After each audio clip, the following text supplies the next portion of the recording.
Olá, meus queridos professores e alunos, estamos aqui novamente. Eu sou o professor Paulo Torres, de Química, e estarei aqui com você nesta aula. Então, vamos ver o que nós teremos na aula de hoje. Aula 13, objeto de conhecimento, história da tabela periódica como objeto de conhecimento e detalhamento, construção e organização da tabela periódica, elementos químicos, síntese, descoberta e simbologia. Então vamos para a nossa aula.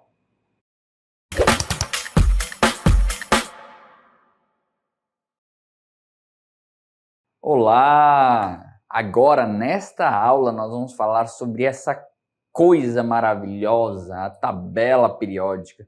Olha que coisa linda, veja essas cores, essa paleta de cores, nós temos várias cores, várias informações aí dentro. Então, essa tabela periódica realmente é uma obra-prima. Ela traz várias e várias informações. Só que para podermos chegar nessa tabela periódica, nós passamos por vários anos estudando e vários teóricos que trouxeram várias contribuições. Hoje nós temos ela dividida dessa forma, com várias cores, com uma parte lá embaixo e várias divisórias aqui em cima. Mas nem sempre foi assim, os elementos foram sendo descobertos ao longo do tempo. Então imagina uma tabela periódica que nós temos hoje, assim, completa, bonitona, mas nem sempre foi assim. Vamos dar uma olhada no vídeo. A história da tabela periódica começou no início do século XIX, em 1829.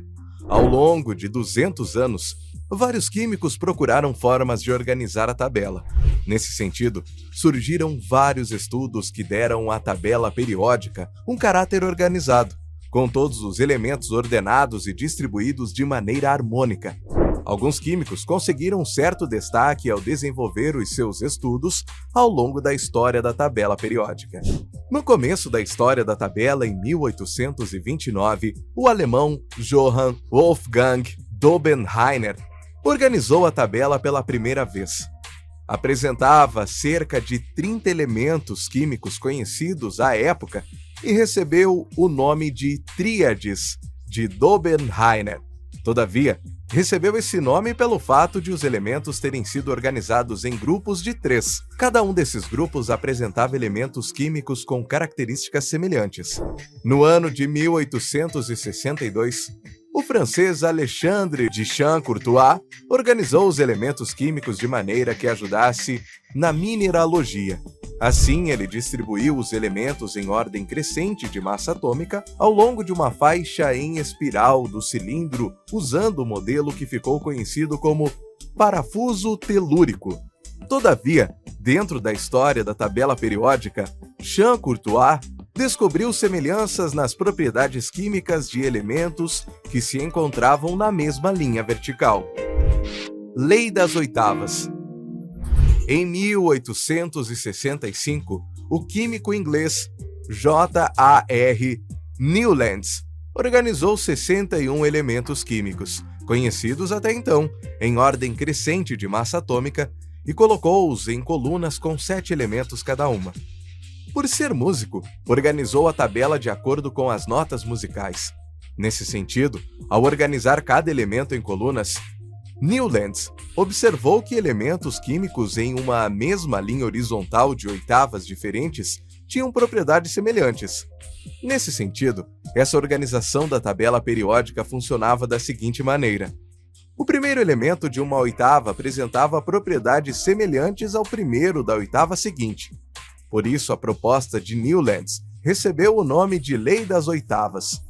Ainda na mesma época, Julius Lothar Meyer introduziu a Lei da Periodicidade dos Elementos, ou seja, ele descobriu a relação entre a massa atômica e propriedade em um mesmo grupo. Mendeleev tinha o hábito de anotar em fichas as propriedades de cada um dos elementos químicos. Em 1869, ele resolveu organizar suas fichas em ordem crescente de massa atômica e mostrou que nas linhas verticais havia elementos com propriedades químicas e físicas semelhantes. Dmitri Ivanovich Mendeleev, 1834-1907, foi considerado o pai da tabela periódica. Seu trabalho foi tão impressionante que Mendeleev conseguiu até mesmo prever a existência de determinados elementos que ainda não haviam sido descobertos, onde eles ficariam na tabela periódica e quais seriam as suas propriedades. No entanto, em 1913, o físico inglês Henry Moseley realizou experimentos com raio-x e descobriu o número atômico Z dos elementos químicos. Ele provou que as propriedades dos elementos tinham relação não com a massa atômica, como dizia Mendeleev, mas sim com o número atômico. E aí, muita coisa sobre a tabela periódica, não é mesmo? Então tiveram várias contribuições, mas esse cara aqui é o principal de todos, Dmitri Mendeleev. É importante entender que esse cara aqui ele é considerado o pai da tabela periódica. Ele é reconhecido pela criação da tabela periódica dos elementos, um marco fundamental na história da química. E ele possui um apartamento-museu em São Petersburgo, lá na Rússia. Então, o apartamento dele foi transformado no museu que você pode visitar. Inclusive, você consegue ver aí na imagem que tem até uma estátua dele. E a tabela periódica que ele montou na época foi colocada na parede. Mendeleev é dito que durante 4 dias e 4 noites passou com fichas onde tinha as informações de cada elemento químico. E ele organizou essa tabela direitinho, né, como se fosse um jogo de paciência, e depois caiu no sono profundo e descobriu a tabela periódica. Só que essa é só um resumo da história da tabela periódica. Vamos conhecer mais a fundo a história de Mendeleev. Dmitri Mendeleev nasceu na cidade de Tobolsk, na Sibéria. Era o filho caçula de uma família de 17 irmãos. Seu pai, Ivan Pavlovich Mendeleev, era diretor da escola de seu povoado. Ele perdeu a visão no mesmo ano do nascimento de seu filho e, como consequência, perdeu seu trabalho.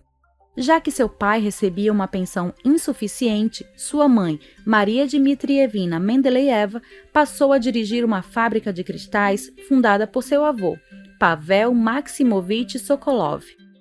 Na escola, desde cedo, destacou-se em ciências, graças a um cunhado exilado por motivos políticos e um químico da fábrica, ele se interessou pela ciência.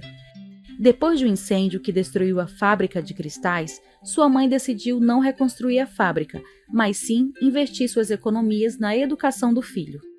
Nessa época, todos os seus irmãos, exceto uma irmã, já viviam de forma independente. Sua mãe então mudou-se com ambos para Moscou, para matriculá-lo na Universidade de Moscou, o que não conseguiu, talvez devido ao clima político vivido pela Rússia, uma vez que naquele momento a universidade só admitia os naturais de lá. Foram então para São Petersburgo, porém a situação era a mesma, não se admitiam estudantes de outras regiões. Mas sua mãe descobriu que o diretor do Instituto Pedagógico Central, principal escola formadora de professores da Rússia da época, era amigo de seu finado marido, e graças a isso, Dmitri conseguiu uma vaga. Show, né? Então, vocês viram de forma mais profunda a história de Mendeleev. É uma história de muita garra, de muita determinação. E é interessante saber como ele chegou, né, até esse modelo atômico. E como eu falei para vocês, tem a estátua dele e na parede está esculpida a proposta de tabela periódica dele. Dê uma olhada. Essa é a proposta da tabela periódica que está esculpida na parede. Então, vocês conseguem ver aqui séries, né, e grupos. Então, aqui nós já temos mais ou menos um esboço de como seria a tabela periódica. E ele realmente conseguiu organizar grande parte dos elementos. Quando ele fala séries aqui, ele provavelmente está se referindo ao período, mas algumas informações não bateram. A sacada grande de Mendeleev não foi muito bem a organização, mas foi realmente dizer o seguinte: na tabela periódica tinham elementos que ainda iriam ser descobertos. Essa sacada dele foi tão grande que ele preveu o elemento químico que viria. Então note que a organização dele foi maravilhosa para conseguir chegar a essa informação. E esses elementos que ele previu realmente foram confirmados posteriormente com o mesmo peso, tá? Então a sacada grande aí do Mendeleev foi isso. Só que depois surgiu um cara chamado Moseley, ou Moseley, tá? O Henry Moseley. Infelizmente ele veio a óbito jovem, né? Nós temos aqui 28 anos apenas, mas ele desempenhou um papel crucial na química e na física. Ao refinar a tabela periódica dos elementos, Moseley descobriu através de seus experimentos que o número atômico de um elemento, em 1913, e não sua massa atômica, determinava sua posição na tabela periódica. Esta descoberta, conhecida como Lei de Moseley, reformulou a tabela periódica ao organizar os elementos em ordem crescente de número atômico, resolvendo as inconsistências que existiam na tabela periódica baseada na massa. Importante lembrar como é que vocês vão ver isso na tabela periódica. Na tabela periódica, claro, nós temos o hidrogênio, né? Aí lá do outro lado tem o hélio, aí depois vem o lítio, aí depois, né, vem o berílio, aí depois do berílio vem o boro, aí o carbono, o nitrogênio, o oxigênio, o flúor e assim por diante. Essa organização ela está feita por número atômico. Então é importante entender que na representação atômica que nós temos na tabela periódica, e olha, preste atenção, é na tabela periódica, o número atômico ele está em cima. Então daqui a pouco, quando nós virmos uma tabela periódica, é importante vocês reconhecerem que o número atômico vai estar em cima. E aí, logo no meio, centralizado, nós temos o símbolo do elemento químico. Esse símbolo do elemento químico pode ser apenas uma letra ou podem ser duas letras. Mas é importante ressaltar que caso tenha uma outra letra, ela vai ser minúscula, como vocês conseguem ver aqui no lítio e no berílio. Um outro que pode dar exemplo é o magnésio. O M vai ser maiúsculo e o G vai ser minúsculo. Logo abaixo vem o nome do elemento químico e logo abaixo vem o número de massa. Note que esse número de massa ele está quebrado, tá? Então, geralmente, para fins de cálculo, nós vamos arredondar este número, tá? Então, por exemplo, o cloro, que é 35,5, se este valor depois da vírgula for 5 ou maior, nós teremos que arredondar para cima. Então é importante entender isso na tabela periódica. Outras informações também que nós temos na tabela periódica é os elementos químicos, como a gente estava falando do oxigênio. Então, os elementos químicos, nós vamos ter aí o oxigênio, ele começa com O. Então, o nome dele é oxigênio. O I é o iodo, então ele começa com I. O carbono começa com C. O nitrogênio com N e o boro com B. Mas nem todos os elementos são assim. Dê uma olhada. Nós temos aqui outros elementos que são seguidos pela letra pela letra do elemento. Então, cobalto é CO. Aí note, novamente, nós temos aí a letra maiúscula seguida de uma letra minúscula. É por isso que quando eu junto os elementos, tá? Então, se eu tiver, por exemplo, NaCl, NaCl tem apenas 2 elementos, apesar de ter 4 letras, porque o N vai ser maiúsculo junto com minúsculo. E o Cl vai ser um maiúsculo junto com minúsculo. Não esqueçam disso.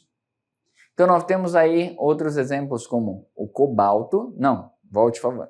Nós temos o cobalto, o Ca, que vem de cálcio. Aí o CD, note que o CD, ele não é Ca, porque se fosse Ca ia ser o cálcio. Então é CD, cádmio. E aí nós temos o cloro, que aí sim é a continuação, tá? Outros que nós podemos ter também são esses aqui, dê uma olhada. Aí, esses outros têm o seu símbolo derivado do latim. Sim, gente, muitos elementos da tabela periódica, eles foram derivados do latim. Então, quando vê sódio, por que o sódio é Na? Porque, na verdade, o sódio ele vem da palavra natrium. Da mesma forma que o potássio, que é com P, ele vem da palavra kalium, que é o latim. Tá? Outro que é importante também é o enxofre. E aqui é importante você entender o seguinte.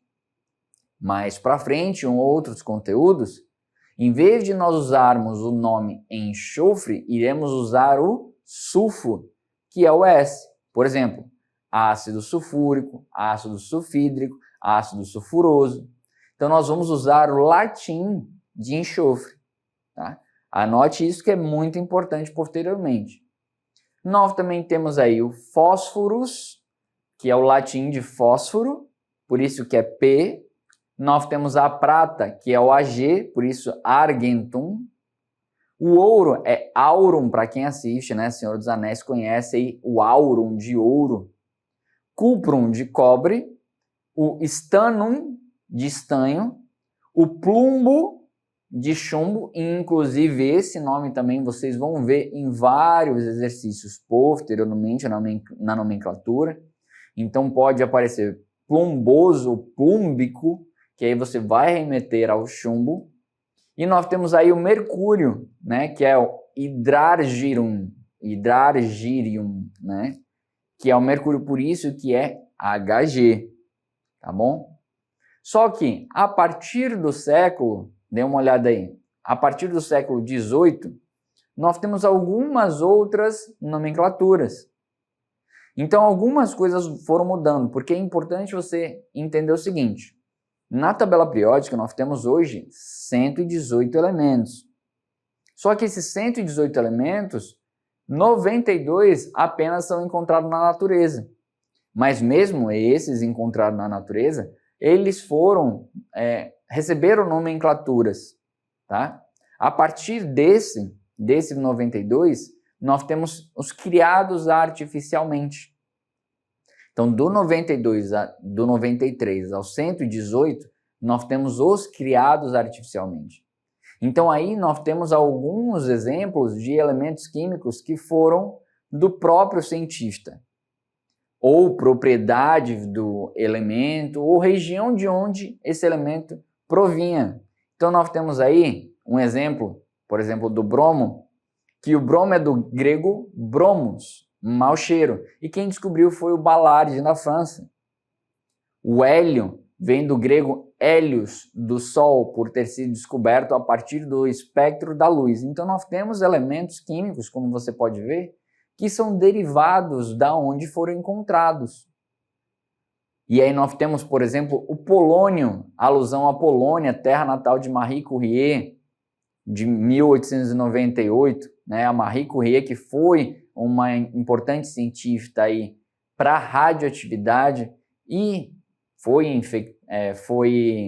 veio a óbito exatamente pela radioatividade, porque ela trabalhava, lembra, antigamente, gente, a gente não tinha tecnologia de proteção, que hoje a gente chama de EPI, equipamento de proteção individual.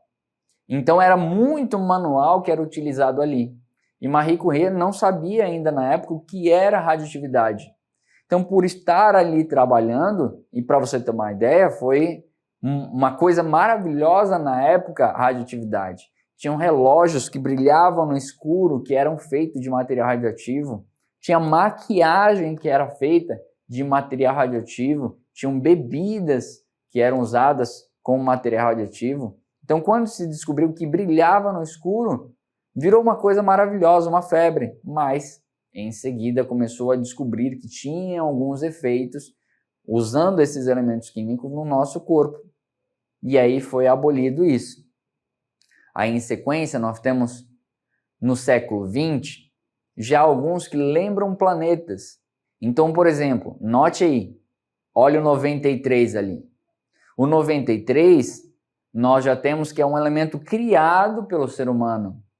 que é o Netuno, né? Netúnio, e o Plutônio, porque vinham depois do Urânio, que é o 92.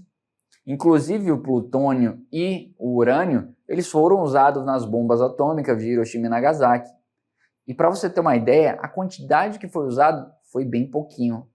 Foi uma moeda. Para você ter uma ideia, uma moeda foi o suficiente para fazer aquela explosão toda. Então nós temos aí, lembrando os planetas, o Urânio, o Plutônio e o Netúnio. Lembrando um continente, nós temos o Américo, que é o AM95. Nós temos, e aí é importante citar, esses números que eu estou falando, 93, 95, 94, são os números atômicos, tá, gente? Aí nós temos aí também um estado americano, que é o Califórnia, o CF98, uma universidade, o Berkeley, BK97, e cientistas, né? Nós temos aí uma homenagem ao Einstein, que é o ES99. Inclusive, importante citar que tem um que é o Rubídio. Você já deve ter conhecido uma pessoa chamada Rubídio. Se não conheceu, vá na UFAM. Eu tenho um professor de química, inclusive, é chamado Rubídio, que é um elemento da tabela periódica. Também tive um colega enfermeiro que o nome dele era Hélio. Então, também aí não confunda esses nomes da tabela periódica, eles foram derivados de algumas coisas, como eu falei do hélio, tá? Então nós temos aí também o Mendeleev, que foi uma homenagem ao Mendeleev, que é o 101, e nós temos o Nobélio. Sim, gente, o Nobélio foi um cientista. Existe o prêmio Nobel, tá? Que foi em homenagem também ao cientista. Então aí nós temos aí o Nobélio número 102. Então, olha aí, várias coisas interessantes que nós conseguimos pegar na tabela periódica, né? Mas importante explorar mais. Nós temos várias informações da tabela periódica. Dê uma olhada aí. A tabela periódica, ela está aqui, ó, ela é dividida da seguinte forma. Claro, nós não vamos nos aprofundar aqui muito, porque nós teremos uma aula sobre isso, mas é importante você entender o que é cada divisão aqui da tabela periódica. Então, note que nós temos aqui, ó, onde está marcado aí, os elementos representativos. É importante você lembrar dessa divisão para os conteúdos posteriores, porque isso aqui vai ser uma informação muito importante, ter essa divisão.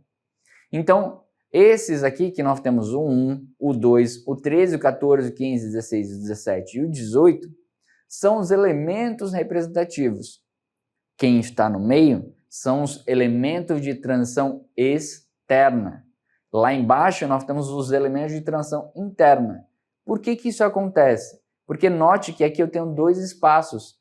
Esses dois espaços é como se esses de baixo aqui estivessem nessa posição por dentro da tabela. Só que, para ficar mais claro e organizado, a gente tira e coloca na parte de baixo. Então, nós temos, novamente, elementos representativos, que também, em alguma nomenclatura, são chamados de A, que é o 1, o 2, do 13 ao 18. São chamados de A. Então, fica 1A, 2A, aí o 13 vira 3A, até o 8A, que é o 18, ou também chamado de 0. Já aqui no meio, nós temos B. Então, ali, o 3 seria 3B e vai até 8B, que é o 12. Então, nós temos essa divisão na tabela periódica. Assim, de forma, claro, mais resumida. Mas nós temos a divisão, isso aqui a gente está falando de famílias, que são as colunas. Mas nós também temos os períodos, dê uma olhada. Os períodos da tabela periódica, eles são divididos dessa forma. Note essas cores que nós temos. Nós temos o seguinte. Esse aqui é o período 1, olha aqui, ó. Período 2, período 3, período 4. Então, aqui, sobre períodos, há 7 períodos na tabela periódica, valor que representa a quantidade de níveis de energia que um átomo pode apresentar. Note nessa palavra, níveis. O que significa isso? Significa que, lembrem, eu tenho o núcleo do átomo, que esse núcleo, deixa eu fazer ele aqui um pouco maior, esse núcleo ele é positivo, ou seja, tem os prótons e os nêutrons. Lembram dessa aula? Essa informação é muito importante. E aí nós temos a primeira camada, a segunda camada, a terceira camada, a quarta, a quinta, a sexta e a sétima. Essas camadas também são chamadas de níveis. Então nós temos aqui a primeira, a segunda, a terceira, a quarta, a quinta, a sexta e a sétima. Da mesma forma que nós temos os níveis até 7. E lembra que eu falei para vocês que essas duas aqui, ó, tanto essa aqui quanto essa aqui, as duas descem, por isso que aqui está 6 e aqui está 7, que são chamadas série dos lantanídeos e série dos actinídeos. Então a tabela periódica ela é dividida assim por níveis, tá? E esses níveis não esqueça que são as camadas. Também pode aparecer, pessoal, com letras como K, L, M, N, O, P, Q, tá? Esses níveis. Mas nós também temos algumas curiosidades sobre a tabela periódica. Dê uma olhada. Primeira curiosidade, o elemento hidrogênio, ele não tem grupo. Grupo ou família, tá? O que isso significa? Em algumas tabelas periódicas, o hidrogênio, ele aparece do lado esquerdo, como eu acabei de mostrar para vocês. Logo na primeira camada, logo na primeira família. Só que em outras tabelas, ele aparece no meio. Porque realmente ele não tem grupo. O que isso significa? Que ele não tem características que vão se assemelhar a outros elementos químicos daquela família ou daquele grupo. Então, por isso que ele fica sozinho. Entendam o seguinte, cada vez que eu tenho uma família ou grupo, que são as colunas, eles estão ali porque eles têm as mesmas propriedades químicas, ou seja, têm propriedades químicas semelhantes. Por isso que é família. Já o hidrogênio não tem. O primeiro elemento descoberto foi o fósforo. Por incrível que pareça, o fósforo ele foi descoberto em um experimento onde o cientista estava procurando o ouro. O que ele fez para procurar o ouro? Ele olhou para o corpo humano e procurou onde poderia ter ouro. Claro, na urina. E aí ele aquecia a urina em casa. Só que à medida que ele aquecia a urina, no final aparecia uma coisa que pegava fogo, uma pedrinha, que era o fósforo. Na época ele não deu muito valor, mas uma empresa conseguiu misturar o fósforo com enxofre e fez o fósforo acontecer. Na tabela periódica nós temos 92 elementos naturais, como eu já havia falado para vocês, apenas 92 são naturais. Todos os depois foram criados artificialmente em laboratório. Dentre os elementos, apenas 2 estão em estado líquido na temperatura ambiente. Um é o mercúrio e o bromo. É importante falar que o mercúrio, por ser um metal, ele tem aparência líquida, mas quando ele cai no chão, ele não se espalha como água. Ele parece bolinhas e se espalham pela casa. Cuidado que o mercúrio ele é tóxico. Não vai tocar nele porque ele é absorvido pela pele, tá bom? Cuidado caso vá quebrar algum termômetro. E a tabela periódica ela não tem fim, ela é infinita. Caso você baixe um aplicativo chamado Tabela Periódica no seu celular, você vai ver que nós temos mais elementos do que a tabela periódica tradicional. Nós temos hoje mais do que 118 elementos. Isso faz com que nós tenhamos o 8º nível ou 8ª camada. Então, a tabela periódica maior, mas a critério de estudos utilizamos apenas a tabela periódica com 118 elementos, tá bom? Espero que tenha entendido tudo. Até a próxima e fique com Deus.